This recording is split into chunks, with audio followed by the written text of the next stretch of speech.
RIC Mais Notícias. Agora 7h04 e nós começamos o RIC Mais Notícias desta sexta-feira. Vamos começar com uma notícia mais leve, uma boa notícia. O Ministério Público Federal fez a maior devolução de recursos da história do Brasil. Mais de 1 bi de reais recuperados do esquema de corrupção na Petrobras. Os valores vêm de um acordo de colaboração assinado pelo engenheiro Svi Skornik em 2016. Um operador condenado pela justiça se comprometeu a devolver mais de 87 milhões de reais. Mas a maior parte do dinheiro vem de uma parcela de quase 688 milhões de reais da empresa Keppel FELS, que é um estaleiro que constrói sondas para exploração de pré-sal, que devolveu todo esse dinheiro em um acordo de leniência. O acordo de leniência é o acordo de delação premiada, só que de empresas. Os valores representam a maior recuperação de recursos já feita pela Justiça brasileira. Até agora, a Petrobras já restituiu 2,5 bilhões de reais. O valor parece expressivo, mas representa ainda só 20% da meta total de mais de 12 bilhões previstos em 187 acordos firmados pelo Ministério Público Federal. Na entrega, o procurador do Ministério Público e coordenador da Operação Lava Jato, Deltan Dallagnol, disse que muita gente não acreditava que seria possível recuperar dinheiro desviado no país. Não me digam que os brasileiros não podem vencer a corrupção. A solução para esse problema depende de boa vontade da sociedade e boa vontade política.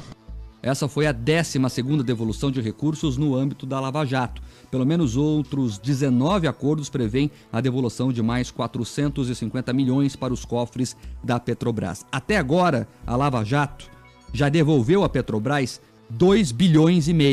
Contando com esse 1 bilhão de ontem, somado tudo na ponta do lápis, dá 2,5 bilhões, um pouquinho mais de 2 bilhões.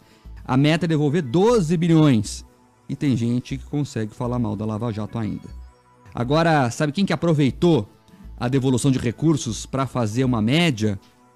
É o ministro do Supremo Tribunal Federal, o Ricardo Lewandowski. Ele que aproveitou a devolução desse dinheiro para fazer uma comparação entre o reajuste dos salários deles e o dinheiro recuperado pela Lava Jato.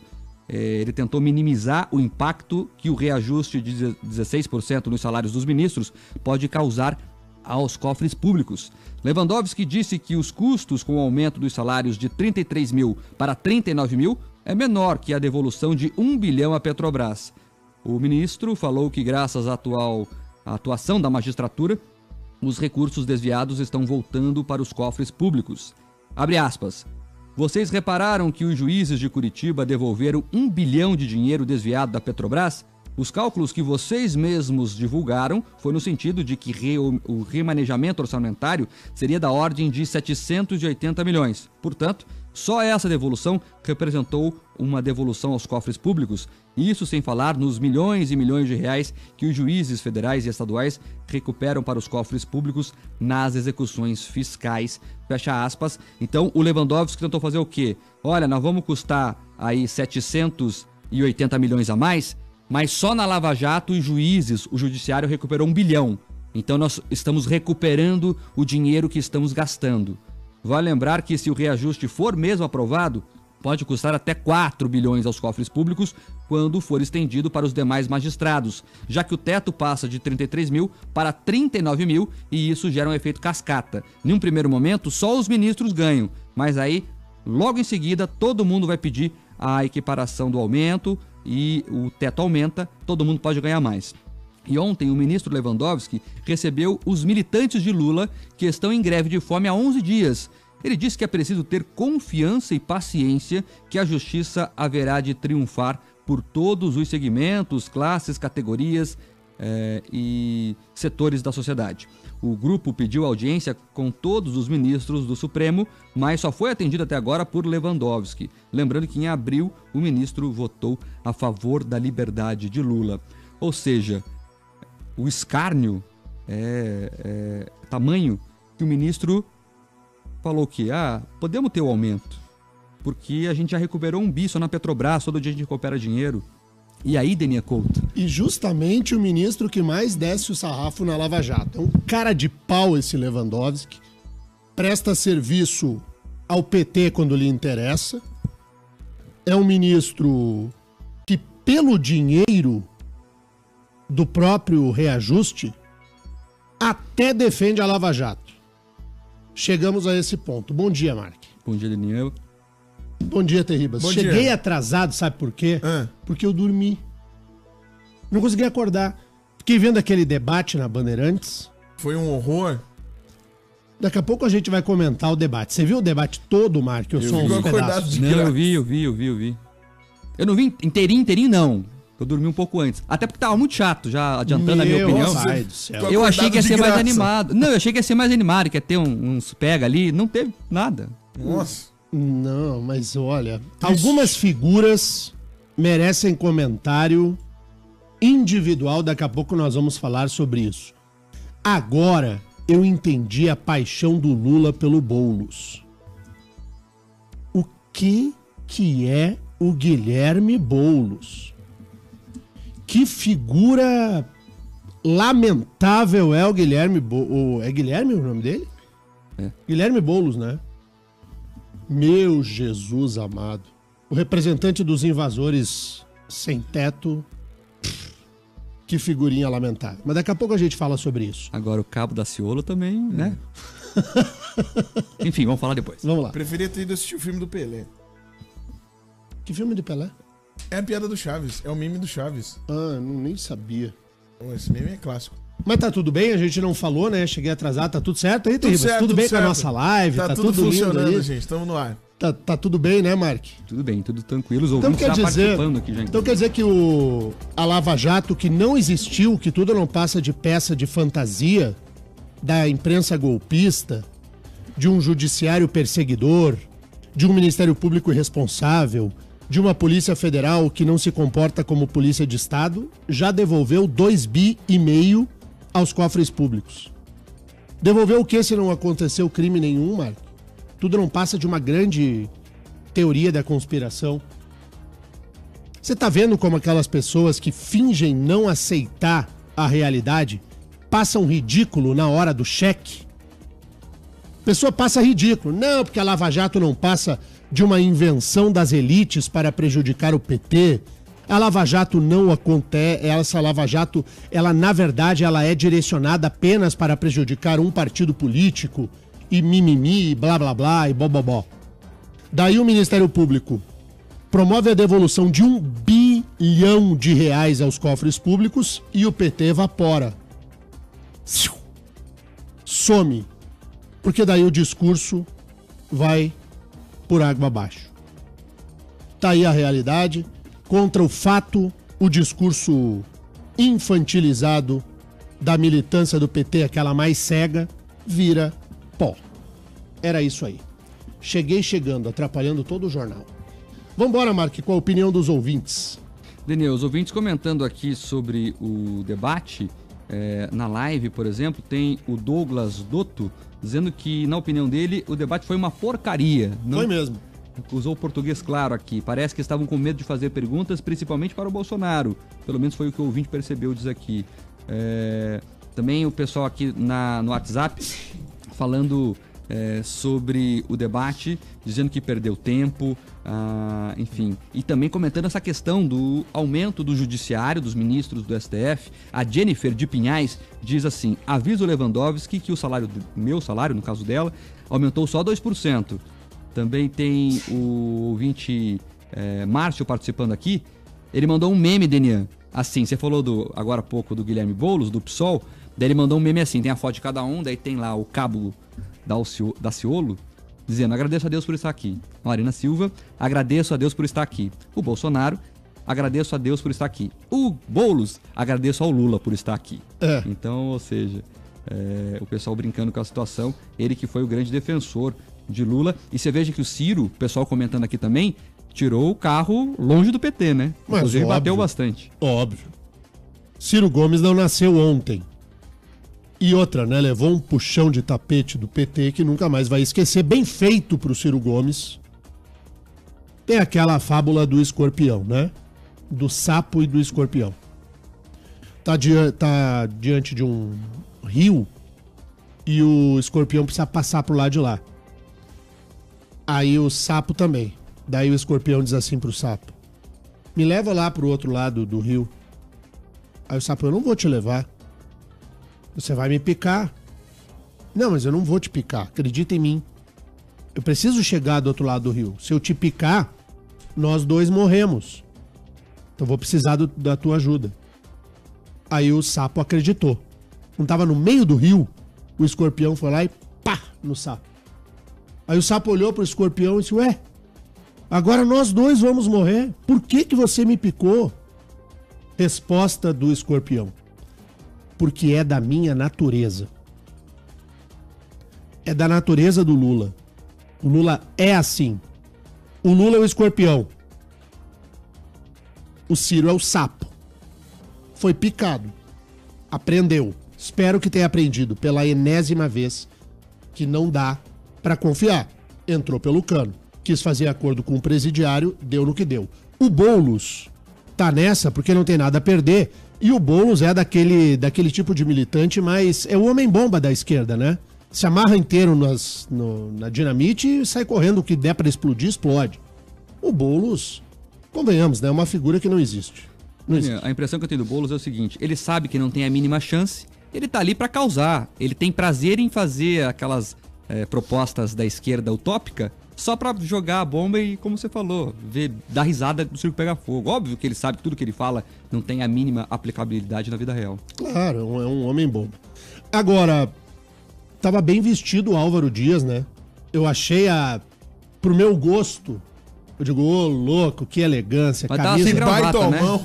Ele tava sem gravata, você percebeu? Tava sem gravata. Então ele pôs uma camisa azul escuro, um paletó azul. Mas o senador Álvaro, alguém precisa dar corda nele. Tô falando do ponto de vista de um telespectador, tá?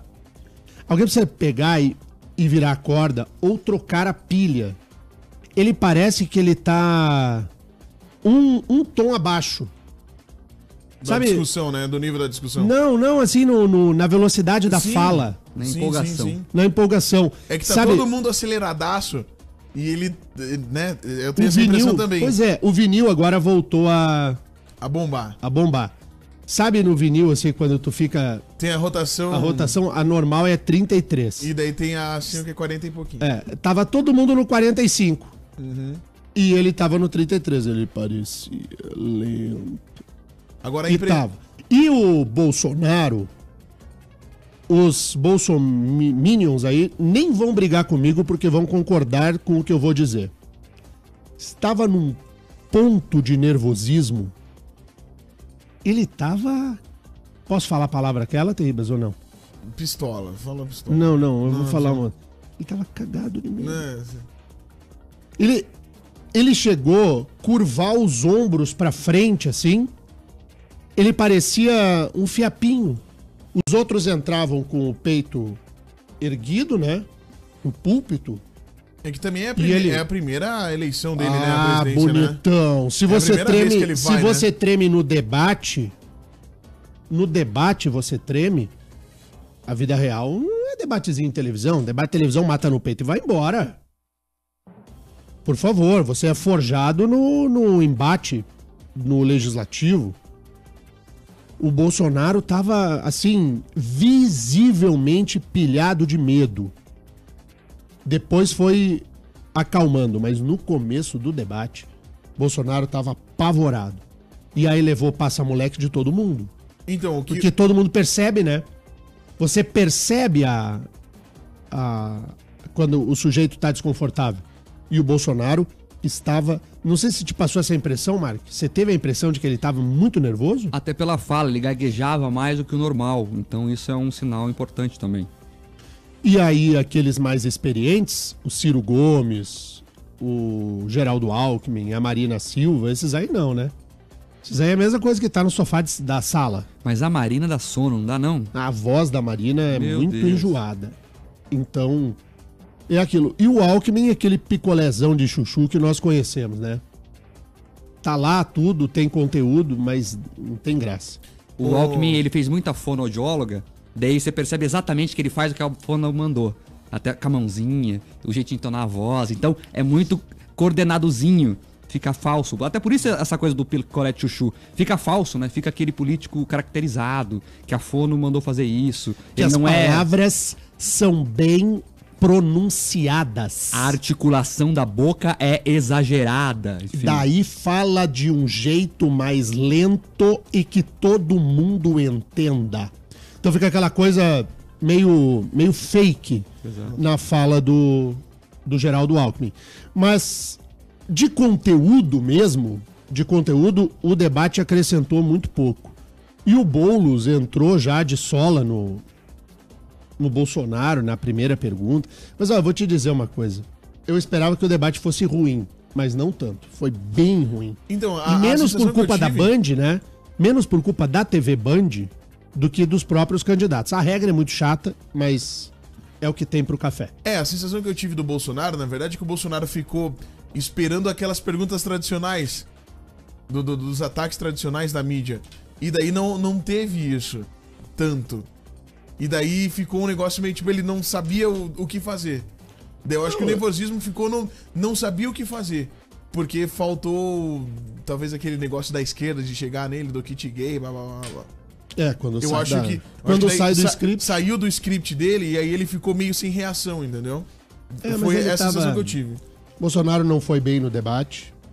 Se a gente fosse enumerar um campeão do debate, quem você diria que foi quem, Mark? Daniel, eu acho que não tem campeão de verdade, não tô em cima do muro, não. Ninguém, na minha opinião, foi melhor que alguém. Agora o debate serviu para mostrar posições bem claras e para isso foi bom. Por exemplo, o Ciro Gomes propôs lá que ele quer que as pessoas que estão no Serasa, o governo pague a conta delas. Você viu essa proposta?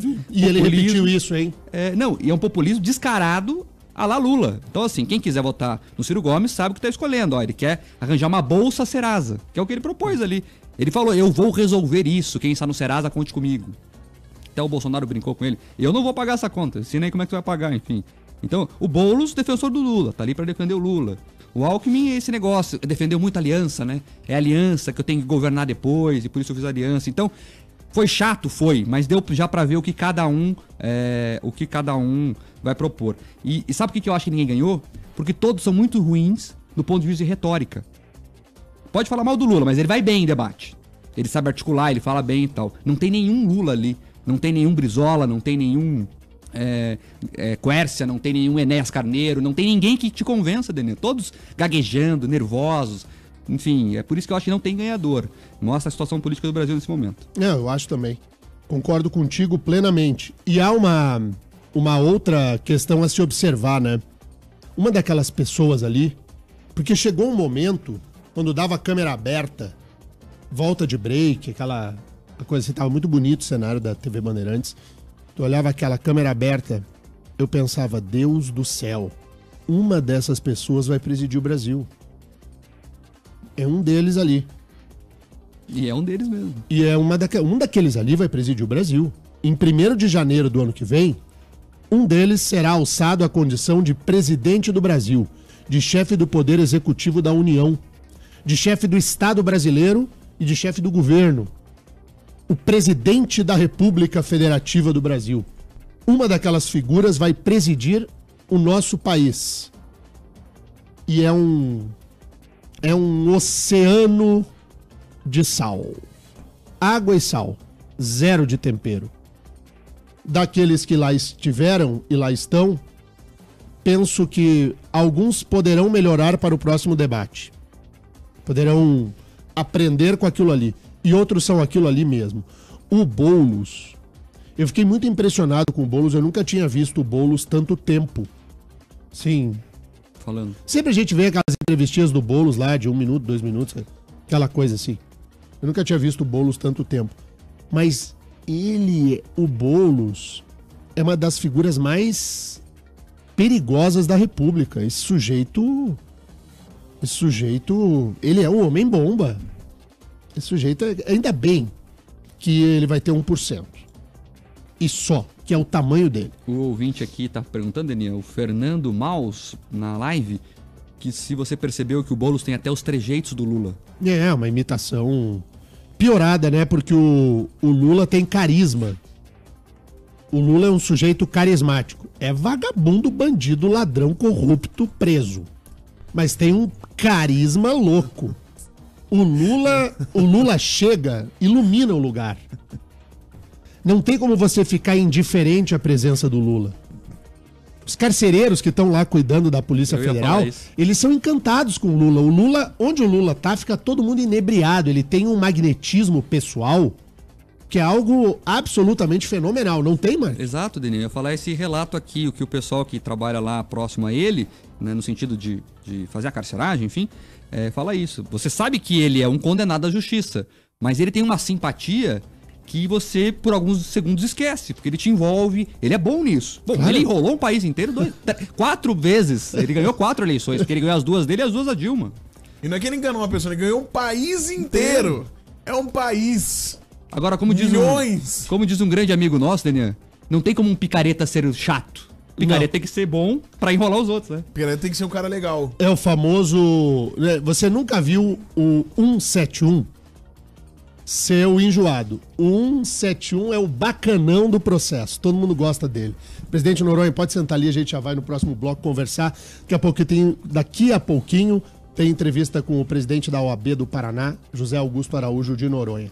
Pra gente fechar o capítulo do debate da TV Bandeirantes, o que os ouvintes estão dizendo aí, Marcos? Tem muitas mensagens que chegam no mesmo sentido. Uma delas é do Alceu de São José. Eu pensei ela aqui, mas são várias com o mesmo conteúdo. O debate de ontem mostrou por que o Brasil está na situação que está. Não há opções. A maioria dos ouvintes dizem a mesma coisa. A situação é muito difícil. Deu pra entender que o Alckmin passou a vergonha do presidencialismo de coalizão. Ele passou a defender o Centrão de uma forma mais aberta. Até porque não pode fazer o diferente disso. Ele se aliou a esse pastoso da política brasileira, a esse creme gorduroso da política. É bom até que ponto ter esse centrão? É bom porque tem governabilidade. É a grande arma do Alckmin, é o pior... É ter o centrão. A melhor coisa pro Alckmin é ter o centrão. A pior coisa pro Alckmin é ter o centrão. Essa gosma da política, esse balcãozão da política, que quem produziu o pior do balcão foi o ex-presidente Fernando Henrique. Quem produziu o pior do balcão foi o presidente Fernando Henrique. O Lula assumiu e não só manteve o balcão do Fernando Henrique, como ainda distribuiu e loteou o Estado para que a corrupção fosse sugada diretamente, sem intermediários.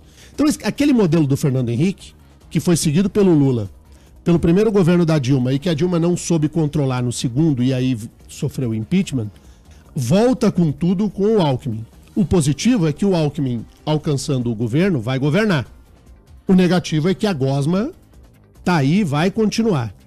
Os outros não montaram coligações desse tamanho. São partidos que terão menos tempo de televisão, tudo aquilo. E a gente sabe quem eles são. O Bolsonaro foi o Bolsonaro de sempre. O Boulos é aquele lá. O Ciro, com o seu populismo de coronel nordestino da política tradicional. Eu vou tirar você do SPC Serasa. Você tá com o nome sujo, eu vou te tirar. Essa foi ela. Nossa. Então, sabe, aquele populismo mais escroto mesmo, com o perdão da palavra. A Marina. A Marina... É o PT com clorofila. É verde. É o PT verde. Você... Denê, tem vários ouvintes aqui, é um dado importante, perguntando por que foi o Cabo Daciolo e não foi o Amoedo, João Amoedo, que também é candidato pelo Novo.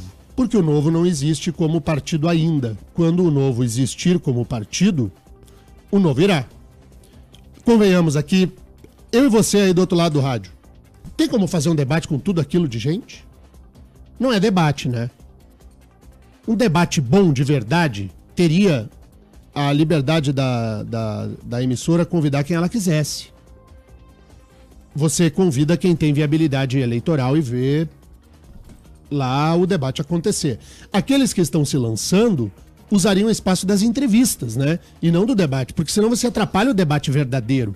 Os Estados Unidos, por exemplo, as pessoas pensam, tem lá o candidato democrata e o candidato republicano.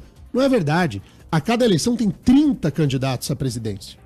Mas as redes de televisão, as emissoras de rádio, levam para o debate aqueles que têm chance de vencer o pleito.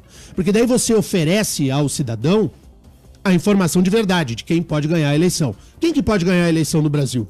O Geraldo Alckmin, o Bolsonaro, a Marina Silva, o Ciro Gomes, o Álvaro e quem mais? E deu. Essas pessoas tinham que estar lá. Esse cabo, como é que é o nome do cabo? Daciolo. Cabo Daciolo. Que cabo Daciolo? Cabo Daciolo. Ah, e o cabo Daciolo vai pedir direito de resposta. Pede aí, cabo Daciolo. O Marcos... Você nem existe na ordem do dia. Até o Guilherme Boulos é maior que você. O nosso ouvinte Marcos, final do telefone 7612, pergunta sobre a atuação do Meirelles. Nossa, que sono.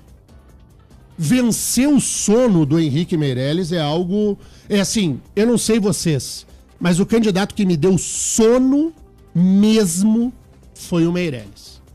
Vencer o tempo de televisão do Meirelles é pra quem é forte. Porque o Meirelles dá um soninho. O Meirelles é o mesmo do que... Sabe quando tá frio? E você puxa o edredom, e o edredom te cobre aqui nessa parte da nuca, aquele que dá o quentinho gostoso que você vira pro lado e dorme. É o efeito Henrique Meirelles. É sono o Henrique Meirelles. E ele é preparado, né? Ele é preparado. Ele é tão preparado quanto sonolento. E o Henrique Meirelles tava lá dando sono e alguém precisa chegar, vou repetir, e precisa dar um choque no Álvaro Dias. Dá uma energia. Mais um pouco, o Álvaro Dias dá sono também. Será que a gente mandar o Zico lá no Melhora? Ah, melhora. O Henrique Meirelles é tipo, é como se fosse um festival de música com Chico Buarque e João Bosco. Daqui a pouco... É um festival de música do Chico Buarque. A doutora Flávia veio hoje. Veio. Eu não sei se a doutora Flávia veio hoje. Vai falar sobre... O Botox. Não, eu não sei qual é o assunto que a doutora Flávia Obesidade. preparou pra hoje. Ah, não, eu vou trocar o assunto. O assunto será Botox. Não é possível. Os candidatos estavam todos botocados, mas uma coisa impressionante, a testa de ninguém se mexia. Era um Botox, foi o debate do Botox. A pessoa fazia assim, ó. Se ela risse, puxava o pé, assim, tava todo mundo congelado no Botox. Tava parecendo Aldora, assim. Gente do céu. Vamos fazer um intervalo? Denê, só duas intervalo. perguntas aqui, rapidinho, antes, que as pessoas... se fala muito em centrão, e as pessoas estão perguntando aqui, o que é o centrão de verdade? Você me permite aqui, Denê? Claro. Lembra do Eduardo Cunha? Lembra todo aquele esquema que o Eduardo Cunha fez, com aqueles deputados que o protegiam como guarda-costas? Aquilo é o centrão. O centrão que lá atrás, o Fernando Henrique, era comandado pelo Temer. É o centrão que domina o Brasil até hoje. É esse centrão. Então, quando você escutar centrão, são deputados que não estão preocupados com nada, a não ser com o próprio bolso e com o próprio curral eleitoral. Vamos falar sobre o centrão dando nomes ao centrão? O centrão é o PR, o centrão é o PP, o centrão é o PSD, é o PSC, é o PTB, o MDB, uma parte dele, o PROS. Isso aí tudo essa é a gosma. Essa é a gosma da política. Ou você consegue diferenciar ideologicamente o PSD do PROS? Ou do MDB, ou do PTB? Não é tudo a mesma coisa? Cara, o PR, pra mim, é o exemplo clássico do centrão. O Giacobo, Cristiane Yared. Sabe aquela... Isso é o centrão. Pra onde apontar melhor, a pessoa vai. Daí eles se vendem, Denê. Não, porque não somos radicais, somos a favor do Brasil. Não, é radical porque se vende por qualquer pé de couve, é isso. E eu lembro daquela musiquinha do Silvio Santos, que teve uma época que ele fazia o programa... O Silvio Santos tinha menos idade, né? Hoje é um homem de quase 90 anos. E ainda assim lidera a audiência. O Silvio Santos é o maior comunicador da história do país. É o maior de todos. E ele vai dizer que domingo à noite, só um parênteses, domingo à noite você não passa lá no canal, Pelo só pra ver pouquinho. Que besteira ele tá falando hoje. Ele é o maior, não adianta, é indiscutível. Ninguém é maior que o Silvio. E tem uma música do Silvio, aquela, é ritmo de festa, e fica todo mundo fazendo assim. Não tem, cara. É o centrão. Pro centrão tá sempre bom. No ritmo de festa da coisa toda. Vambora? Vamos pro intervalo. Beleza. Rick Mais Notícias. Rick Mais Notícias aqui na Rede Jovem Pan, 7 horas e 37 minutos. Tem muitos ouvintes, muitos mesmo. O Mark me disse, eu já tinha também recebido nas redes sociais participação pelas nossas lives. os ouvintes pedindo que a gente traga aqui ao microfone da Jovem Pan o João Amoedo, candidato à presidência da República pelo Novo. Nós já fizemos o convite ao Partido Novo para que o João Amoedo venha aqui. O microfone está aberto ao Amoedo. O Partido Novo tem algumas práticas assim que eu já disse e sou um admirador da ideologia do Novo. Acho que o Novo é muito bem-vindo. Ele não tem essa contaminação que os demais partidos têm, mas o Novo tem algumas práticas no seu funcionamento, inclusive na relação com a imprensa, que é um pouco difícil de compreender. Mas vou reiterar, o Novo está convidado a vir ao microfone da Jovem Pan, o microfone líder da PAN, a hora que quiser. O Amoedo tem um microfone aberto, como os demais candidatos também têm. Aquele que postula chegar ao Palácio do Planalto terá espaço aqui neste microfone.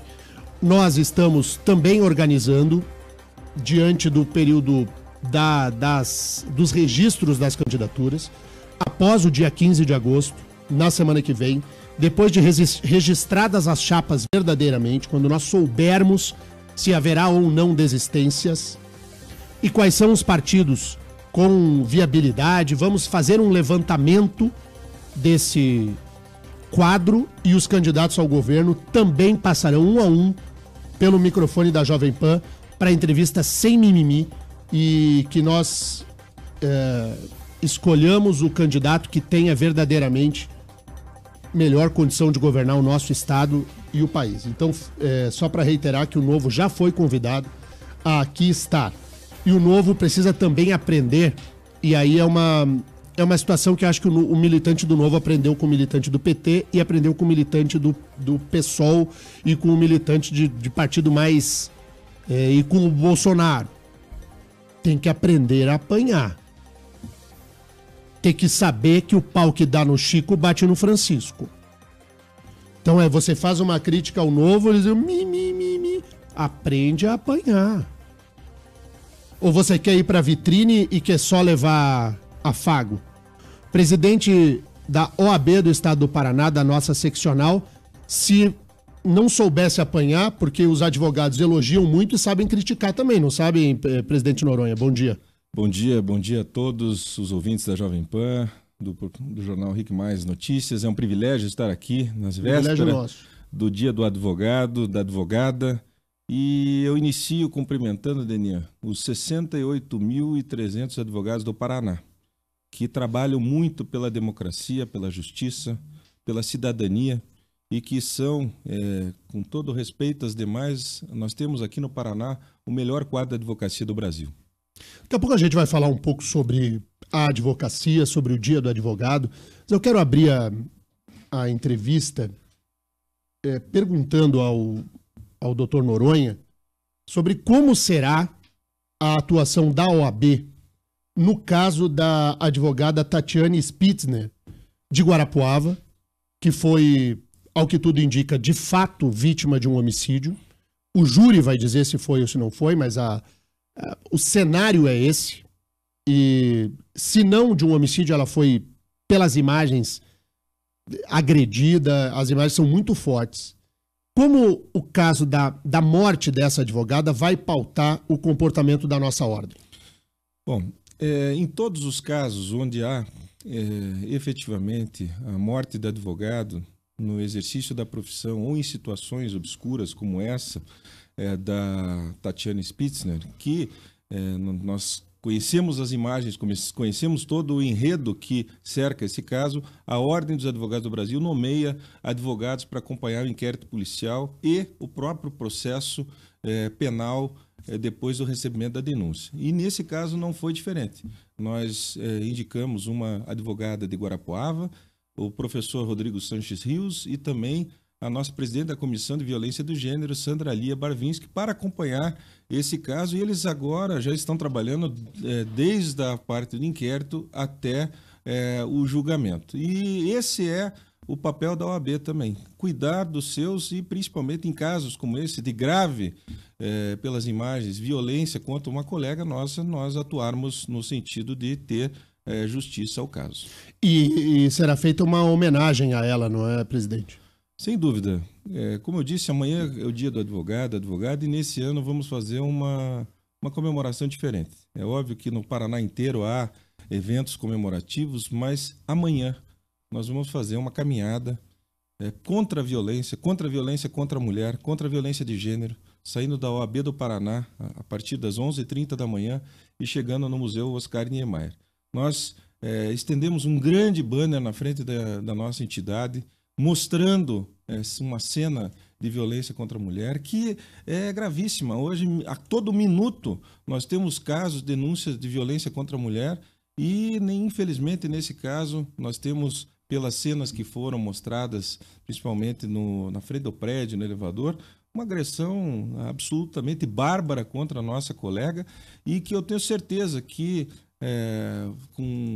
agora no curso do processo penal, algumas dúvidas que existem vão ser sanadas e efetivamente a ordem vai acompanhar, mas sempre, e é bom que se diga, garantindo que nós sempre garantimos o princípio da ampla defesa, do contraditório devido ao processo legal. Nós não acreditamos que possa haver justiça sem isso. E é isso que também nós vamos garantir. Até a defesa que está sendo feita por brilhantes advogados, que faça a sua parte, mas também a ordem vai efetivamente estar acompanhando e exigir justiça ao caso. E é preciso que a sociedade não misture as coisas, né? Às vezes a paixão, o envolvimento que o cidadão comum tem com um caso como esse, que é de comoção nacional, a pessoa acaba descontando no advogado do réu, como se o advogado fosse responsável pelo delito, pelo crime. E aí você transfere ao advogado boa parte daquela revolta que dá com a morte de uma jovem como essa, né? E dizer, tem gente que tem raiva do Dr. Cristiano Zanin, advogado do Lula. Ah, esse advogado é igual ao Lula. As pessoas precisam entender que o advogado, na defesa do seu representado, ele atua com paixão e com toda a energia para defender a sua tese diante do Poder Judiciário. Então, que as pessoas também entendam que a atividade do advogado, quando defende aquele que nós não gostamos, você não pode transferir ao advogado uma determinada inconformidade ideológica por causa de um crime ou algo disso. É preciso saber separar as coisas, não é, presidente? Exatamente. Foi muito bem pontuado por você. Nós que temos essa obrigação de esclarecer a população, inclusive qual é o verdadeiro papel do advogado. Porque nós sabemos que tem vários casos de crimes de repercussão, onde ao final do processo o profissional conseguiu demonstrar que era outro o autor do crime e não existe nada mais odioso do que ser punido alguém que não cometeu um crime.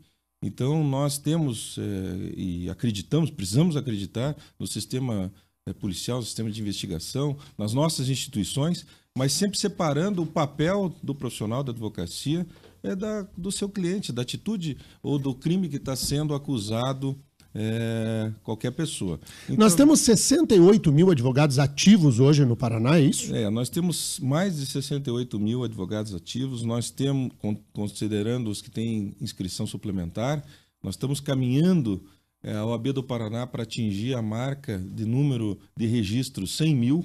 Nós já estamos chegando nos 95 mil agora. Gente, o número da carteirinha na ordem lá. Exatamente. Então, a minha, para que você possa ter uma ideia, há 22 anos atrás, a minha OAB é 23044. E hoje nós estamos na beira dos 95 mil. Então, com um pouco mais, a nossa ordem tem 86 anos. Então, em pouco mais de 60 anos, né, 62, 64 anos, nós tivemos aí esse número de 73 mil advogados que ingressaram na nossa instituição. E tem mercado para tanta gente, presidente Noronha? Porque a gente viu, tem uma atuação da OAB muito firme aqui no Paraná e no país para não permitir a abertura de novos cursos de direito. A gente sabe de que a OAB acha que já está o suficiente, que talvez até tenha mais cursos do que deveria. Mas a realidade é essa. E a cada semestre, as faculdades jogam um monte de gente para fora, essas pessoas vão fazer o exame da OAB e vão passar no exame da OAB. E esse número que está próximo de 100 mil, se a gente conversar aqui daqui 1, 2 anos, já vai estar perto de 110 mil. É gente entrando. tem mercado para todo mundo? A advocacia ainda é um bom caminho? Quem, por exemplo, tá nos ouvindo agora, pensa em estudar direito, é um bom lugar para fazer a sua formação para quem sonha em ser advogado? Bom, eu agradeço até a oportunidade de falar sobre isso. Inicialmente, queria fazer uma crítica muito grande ao Ministério da Educação e Cultura. O MEC tem prestado um desserviço à sociedade brasileira. Eu tenho, as minhas críticas têm sido muito ácidas, e só para que você possa ter ideia, e ouvinte que não está no carro e está ouvindo o seu programa, que é líder de audiência, sabe que hoje essa é uma crítica que é diária, nossa, da OAB. Mas só para que possa ter uma ideia, foram criados somente esse ano 133 cursos de direito no Brasil. Foram mais de 20 mil vagas. Hoje estão cursando direito no Brasil mais de 850 mil pessoas. E é óbvio que a grande maioria não consegue aprovação no exame de ordem. Nós temos aí um número elevadíssimo, muito mais do que são inscritos na OAB hoje, não conseguiram passar no exame. Recebem em algumas instituições de ensino, um ensino absolutamente deficitário e que depois acaba impactando no seu próprio futuro profissional. Então, respondendo objetivamente a sua pergunta, Deninha, hoje o mercado ele é cada vez mais para quem se especializa, para aqueles profissionais que efetivamente têm domínio da área de atuação que vão se dedicar. Aquele generalista, então, eles têm pouca chance, né? Então, aquele que antigamente era muito comum você ver uma placa andando pela cidade, advocacia civil, penal, ambiental, internacional, administrativo, aquele que é, como você disse, um advogado generalista que não tem uma especialidade, esse está com os dias contados. Hoje, o mercado de trabalho, sim, ele tem bastante demanda para os novos ramos do direito que estão aparecendo e principalmente para aquele que tem especialização. Então, se você está nos ouvindo e está cursando direito, eu digo a você o seguinte, essa sem dúvida nenhuma uma das profissões mais belas que tem. A nossa advocacia, advogar, nós lidamos com o que as pessoas têm de mais importante, que é a sua liberdade, a sua vida, o seu patrimônio, a sua dignidade, a sua família. Então, nós temos uma profissão que é apaixonante, Deninha, e que, sem dúvida nenhuma, para que aqueles que se dedicam sempre têm lugar ao sol.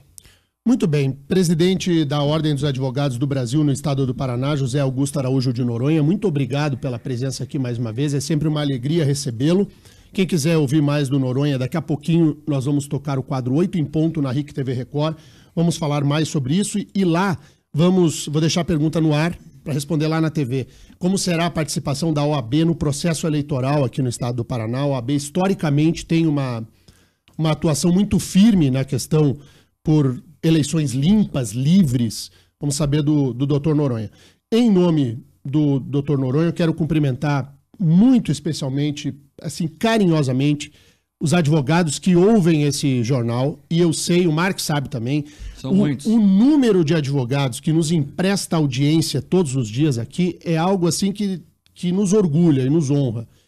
E professores de direito, de todas as faculdades, advogados em si, é bem legal, né, Mark? É muita gente, né? Sabe que a gente chega nos lugares, e quando a pessoa descobre que você trabalha no jornal, vira uma festa, né? Eu escuto todo dia, começa a comentar, começa a nos xingar às vezes, começa a elogiar, é bem bacana. A classe jurídica como um todo ouve muito esse jornal, a gente agradece muito isso. E eu vou, se vocês me permitirem uma questão mais piegas, eu vou mandar um abraço para os meus advogados. Porque eu sou advogado, mas ninguém que é advogado milita a favor de si próprio. Ele vai mandar um abraço e pedir desconto em seguida. Não, aí essa é uma outra coisa. Eles ficam tudo envergonhados de me cobrar, né? Essa é uma droga, porque advogado, quando trabalha para advogado, fica lá tudo constrangido. Não pode ter constrangimento, né? Não, ele tem que lhe cobrar. Tem que cobrar.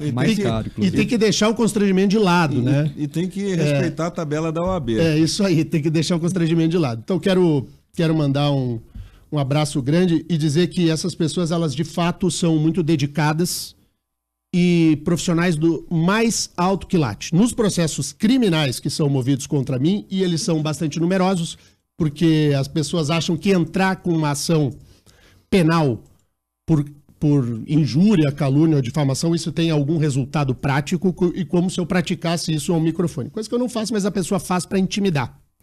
Então, quero mandar um abraço grande aos doutores André Luiz Pontaroli e Adriano Bretas e a todos do escritório pelo carinho no atendimento daquilo que chega. O meu advogado trabalhista, o Dr. Christian Sobania, vai um abraço grande ao Christian, que é um ótimo profissional, e quem me defende no cível é a Daniele Rose Souza. Em processos enjoados, ela vai lá e defende. E tem coisa que eu me meto a fazer sozinho também. Mas assim, só para deixar olhar. Uma pergunta, eu já assisti todos os capítulos e todas as temporadas de Switch, eu já posso fazer a prova da OAB? Pode, você vai das 80 que questões, vai acertar 3. No seriado principal lá, esqueci o nome assisti um monte e esqueci o nome dele. Ele não tem a ordem, viu, doutor? Ele não atua tem. sem a ordem. Não. Eu queria aproveitar esse espaço. Mike, né? Mike, exato. Ele não tem a ordem, ele é advogado irregular. Dizer que, Denian, eu tenho um orgulho imenso em presidir a Ordem dos Advogados do Brasil, do Paraná, que é uma ordem formada por advogados efetivamente diferenciados, que se destacam no Brasil inteiro, e aproveitar esse espaço e dizer que a nossa OAB do Paraná, aqui nesse Dia do Advogado, tem, sem dúvida nenhuma, que continuar prestando esse trabalho a toda a advocacia, mas principalmente garantindo as prerrogativas profissionais dos advogados, exercer com liberdade, com dignidade, com respeito ao que a lei nos permite, sem que nós sejamos cerceados no nosso direito profissional. Então, todos os advogados que estão nos ouvindo sabem essa luta que é nós preservarmos as prerrogativas profissionais, mas principalmente, Denian, garantir que o nosso Código de Ética e Disciplina seja cumprido. Nós temos a Ordem dos Advogados do Brasil mais rigorosa que aquela que efetivamente não se cala a nenhum tipo de denúncia, porque nós temos essa obrigação de preservar a sociedade e isso é muito importante. Eu posso dizer, enchendo a boca, que a grande maioria dos nossos advogados, eles jamais responderam qualquer tipo de processo disciplinar e eles têm efetivamente uma advocacia diferenciada que se destaca no Brasil inteiro. Muito bem. O Paraná mais uma vez em destaque, né? É isso aí. Vamos para o intervalo, porque eu preciso ir com o Dr. Noronha lá para a TV. Faz já 2 semanas que eu não converso com a Flávia hoje, a doutora Flávia, aqui no microfone. Ele tá correndo, está fugindo da doutora, fugindo da doutora Flávia, mas eu vou deixar a pergunta no ar.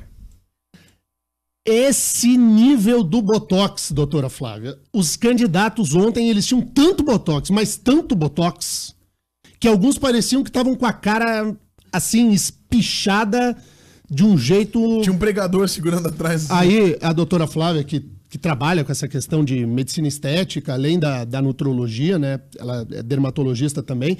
Se tem como fazer um Botox, assim, para só amenizar a questão. Porque fica um negócio falso. Parece que a pessoa foi lá e enfiou meio Botox demais. O candidato Álvaro estava botocado demais ontem. Os caras fizeram até um meme que era o desenho do Coringa. Muito Botox. Mandaram aqui, os ouvintes mandaram um meme que ele tá igual o Fábio Júnior também. E ficou parecido.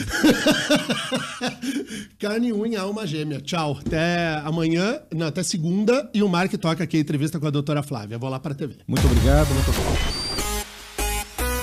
Rique Mais Notícias.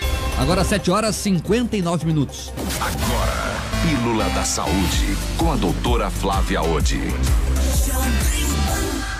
Doutora Flávia Odi já conosco aqui nos estúdios. Doutora, nós tínhamos programado outro assunto, que era obesidade infantil. Deixamos para a próxima semana já. Ótimo, vamos. Porque hoje o Denian já colocou o assunto, que é o Botox. Exato. A senhora viu o debate, não? Vi sim. Tinha muito do Botox mesmo? Tinha bastante Botox. Mas assim, como eu estava te falando, né, Mark? Muitas vezes o Botox acaba sendo culpado de tudo. Claro que as pessoas estavam ali, quando você vê aquela testa muito lisa, as pessoas sem movimentar muito a testa e os olhos, mas também tem muitos outros procedimentos que são feitos ali, né? A gente vê que tem gente que tem já cirurgia plástica, cirurgia nos olhos, preenchimento nas bochechas, nos lábios, transplante de cabelo. A gente vê que tem um monte de coisas ali. Agora, né? doutora, as pessoas fazem procedimentos como Botox ou até cirurgia plástica para ficarem mais bonitas. Exato. Agora, parece ali que ficou nítido que todo mundo fez. Em tese, a boa cirurgia, o bom procedimento não é aquele que passa desapercebido? Exatamente. Eu sempre falo para os pacientes assim que o melhor resultado é aquele que a pessoa fica mais bonita, mais rejuvenescida, mas que ninguém sabe ao certo o que ela fez. Ah, nossa, como a tua pele tá bonita, olha como você tá mais jovem, o que você fez. O Denian perguntou se tem como fazer Botox e deixar natural. Tem sim. Tudo é questão da quantidade que você coloca e principalmente a região que você aplica. Porque essa substância, ela na verdade faz uma paralisia paralisia de determinados grupos musculares, e se você não tem um conhecimento bom da anatomia, da fisiologia do músculo, e inclusive de você observar o rosto da pessoa, a pessoa pode se transformar. Né? E a gente nota que as pessoas, às vezes, elas vão perdendo a noção de que já está bom. E querem mais e mais e mais, e vão trocando de profissionais, e chega uma hora que o profissional fala, não vou mais fazer nada. Mas ele vai lá e procura outro profissional que faça. Qual que é a recomendação, então? A recomendação que eu acho assim, primeiro, procure um profissional super habilitado. Porque, infelizmente, hoje a área de estética abriu um leque muito grande. Não é mais só o médico que faz. Hoje a gente tem os colegas dentistas, tem os biomédicos, os farmacêuticos, os enfermeiros, os fisioterapeutas, os esteticistas, enfim. E muitos desses profissionais estão ingressando agora nessa carreira de estética. Então, eles, às vezes, não têm tanta experiência. E também, assim, a pessoa tem que saber que é um procedimento para rejuvenescer, mas não é para modificar. E, principalmente, ter cuidado com esses preenchedores, né? De lábio, de bochecha, que isso aí acaba deixando bem diferente o rosto da pessoa. Bom, uma situação é a seguinte, ontem, é óbvio, né, tem mais homens, né, ainda concorrendo à eleição, então por isso o que dominava eram os homens e só tinha Marina Silva de mulher. E aí essa questão do Botox ficou muito nítido nos homens. Exato. Existe uma procura maior de qual lado para poder usar o Botox? E se tem diferença no Botox, no caso, o homem, né, e a mulher são né, peles diferentes. Claro. Existe uma diferença nessas substâncias? Boa pergunta é assim, ó, as mulheres ainda procuram mais. Eu imagino que a proporção esteja entre mais ou menos 70% a 30%, 70% mulher, 30% dos homens.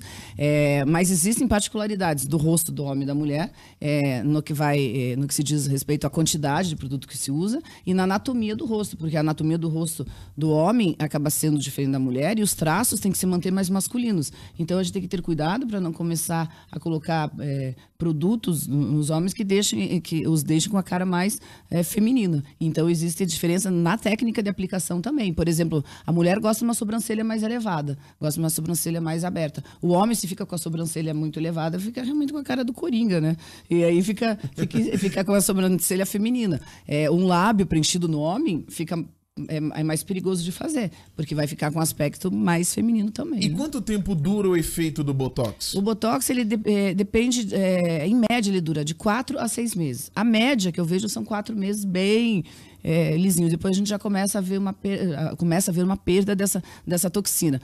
Mas depende da idade, depende de como é feito a aplicação, de quantas unidades de toxina é colocado. Mas a média é essa, entre 4 a 6 meses. Geralmente as pessoas fazem 2 vezes por ano. E a função é relaxar a musculatura que está agindo em excesso. Bom, e daí no caso,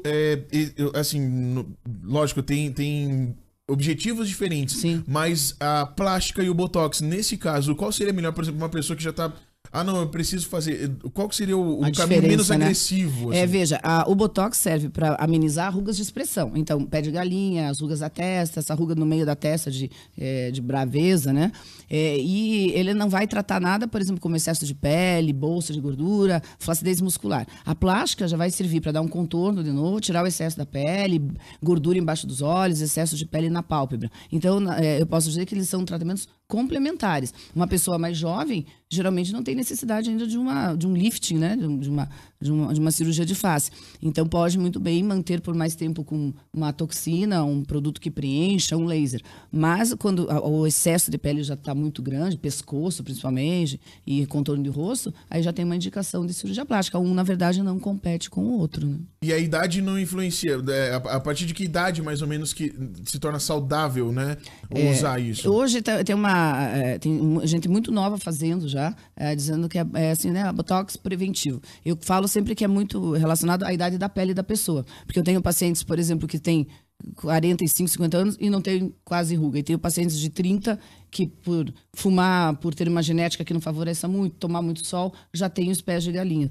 Mas eu vejo que as pessoas começam a procurar a partir dos 30 e poucos anos. Mas eu já tive pacientes com menos de 30 anos querendo fazer, que não tinham nem rugas. E já tive paciente com um pouco menos de 30 que já tinham bastante pé de galinha. E é usado o Botox também para corrigir aquele sorriso gengival, quando a pessoa sorri e mostra muito a gengiva. E aí pode ser feito independente da idade. E também ele é feito para melhorar sudorese, quando a pessoa sua muito, principalmente na axila, mas também em mãos e pés, também pode ser aplicado, né? O tom da pele influencia também a quantidade de Botox? O tom de pele não. O que influencia mais é a pele. Por exemplo, o músculo masculino, ele é mais forte, exige uma quantidade maior de toxina. E o feminino é uma quantidade menor. Então tá bom, acho que fechou, né, Mark? Fechou. Tem pedido? É isso aí. Os ouvintes não estão participando, perguntando sobre outras coisas, vamos trazer no próximo programa. Doutor. Ótimo, na próxima semana a gente Eles não se interessaram muito pelo... Então tá bom. Sexta-feira, fechou, né, Mark? Vamos embora? Fechou, vamos embora. Segunda-feira estamos de volta. Tchau.